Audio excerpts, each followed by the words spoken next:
Chuck Cooper really was the pioneer for African-American players to, first guy drafted into the NBA, first African-American player drafted. Terrific person.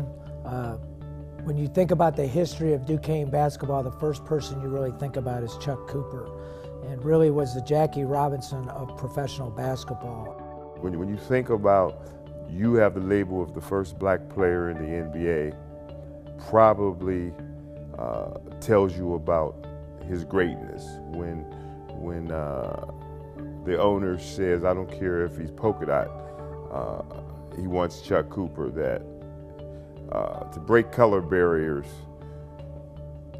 tells you your greatness. You know, my father being drafted by the Boston Celtics and officially breaking the color barrier in the NBA really means everything to me and my family. But when I think back on the conversations that we had, and he always told me that he thought he was on a mission. He really enjoyed playing the game of basketball.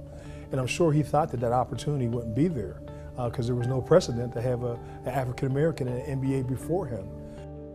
The Celtics chose Chuck for one simple reason. He was the best player they could get at that point in the draft. Race was not an issue with Arnold. Winning, however, was.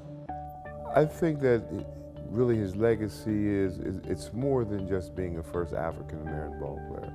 He was interested in leadership. He was interested in development.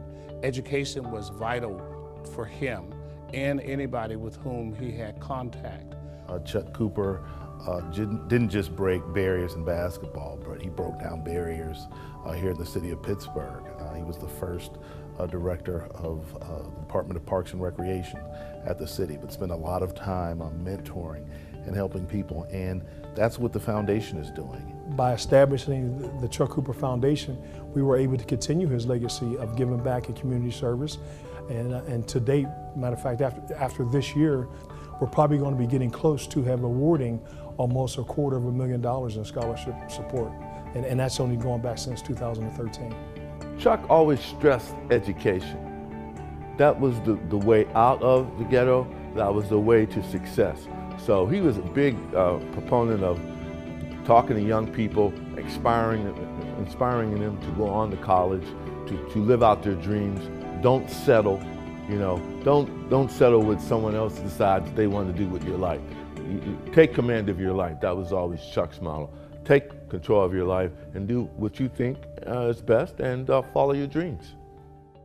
1950 was a historic year for progress and advancement for the National Basketball Association. 3 years after Jackie Robinson broke baseball's color barrier, 3 individuals would pave the way by becoming the first African Americans to play in the National Basketball Association. Earl Lloyd, Chuck Cooper, and Nat Sweetwater Clifton were referred to as basketball's Holy Trinity.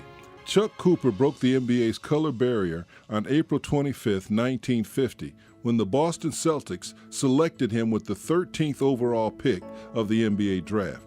He first played on November 1, 1950, and played 6 seasons, including a trip to the NBA Finals in 1956. Cooper's amazing efforts extended off the court in Pittsburgh, focusing on anti-poverty initiatives. He became the director of Parks and Recreation, becoming the first African-American to head a department in that city.